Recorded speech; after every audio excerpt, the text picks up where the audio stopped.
Welcome back to my channel. Let's look at how to make dum ki raan quickly.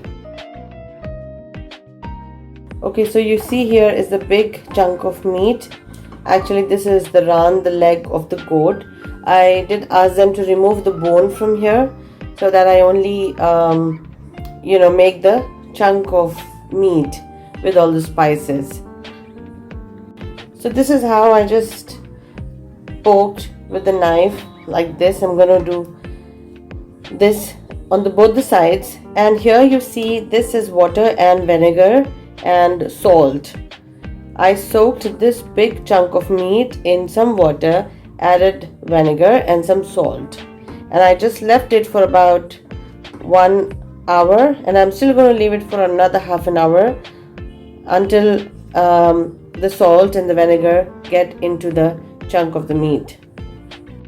And now you see this, I emptied the water and now I'm going to add some curd to it. Don't worry about the fat or the charbi that you see here, it's all going to melt while cooking, and that's what we want. So here is the curd. Now I'm going to marinate it with curd and adding turmeric again. Not again, just added turmeric now, and a lot of ginger garlic paste.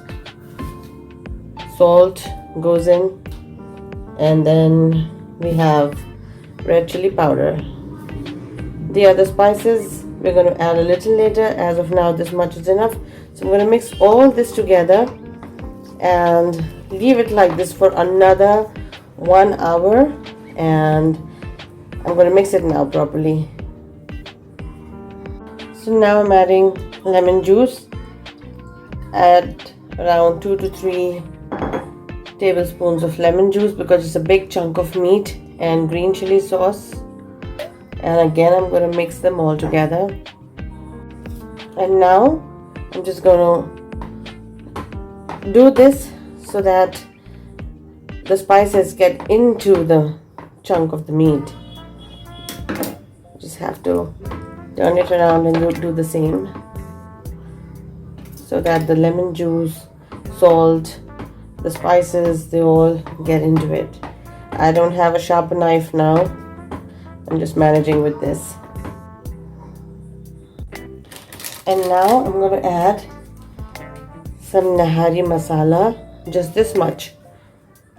The paya masala, like around 1 tablespoon. If you don't have it, you can avoid it, no problem. And any kebab masala that you have, you can add that. I'm adding here. I have some kebab masala. Or in case you don't have the kebab masala, you can add the chaat masala also. So again, I'm going to mix everything together. Like you see, I've added everything in it, all the spices. So I'm going to keep doing this again and again so that the masala gets into it.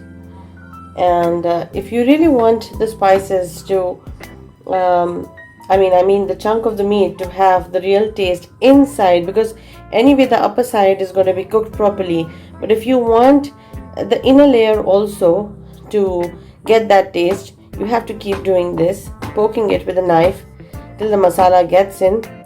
And also do not forget to marinate this. This is not for instant cooking, okay? Unless you marinate it for around 3-4 hours, you wouldn't get the taste that I want you to have. So this is not a quick cooking. It's going to take some time. So if you have enough time, or take some time out to make this, but once you eat, after you make and you eat and you serve, people are going to love it. So one thing that I mixed but I forgot to show is the garam masala powder. I did add around 1 small teaspoon of garam masala, and it's needed for the flavor and taste. So I think I forgot to show while I was adding it, but the garam masala powder is in it. And now I'm adding little oil, this much, and again the same thing.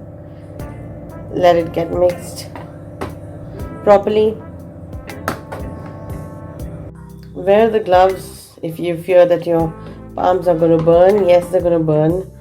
Mine are already burning. A little bit, not too much. But I think I'm used to this. So, sensitive people, when you add a lot of spices, wear gloves. And also, because we're eating a lot of meat, make sure that you serve cold drinks like ruafza or chanj, buttermilk, or lassi. No combination of thumbs up or Sprite. It's your call, but that's just a suggestion. So this is how I'm going to leave it for about 4 hours from now. 5 hours have passed, and you see this is how it looks now. And now I'm going to put everything in the cooker here. Now this is in the cooker. Everything is in the cooker. I'm going to put it on the stove with the lid on until I get 4 or 5 whistles on high, and then on low for 45 minutes. And here I'm cooking it on high until I get 5 whistles. Make sure that I have not added any meat tenderizer or raw papaya.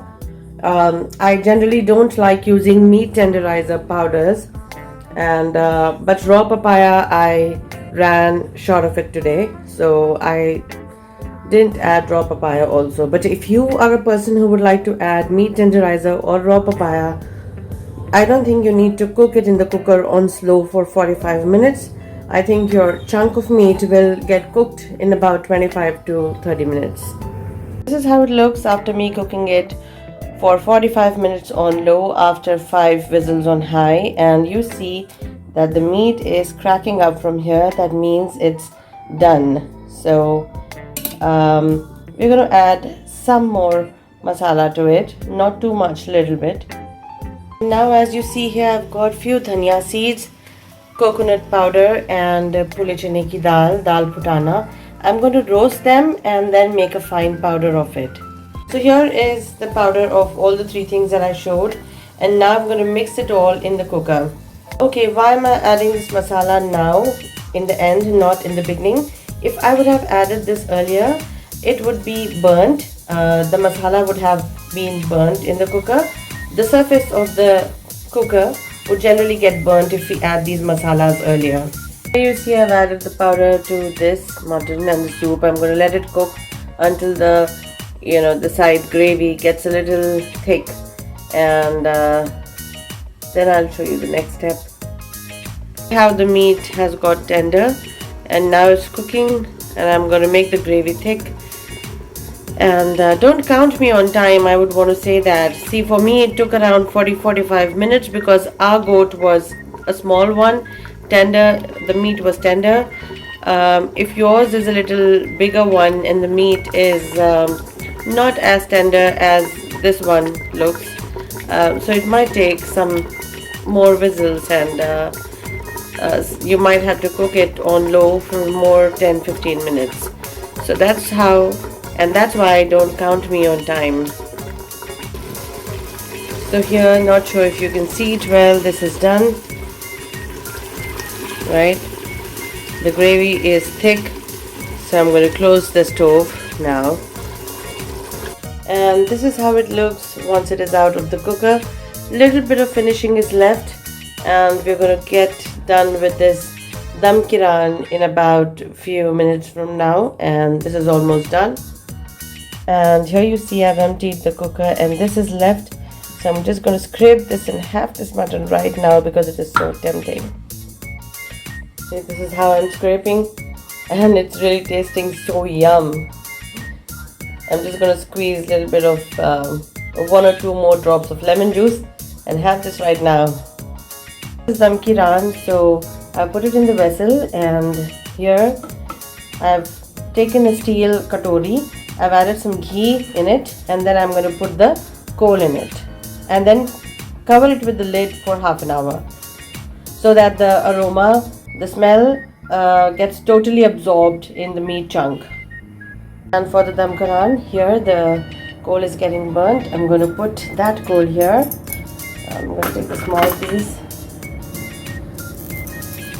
and you see the smoke coming up, and this is the other piece of coal. Oh, it got stuck.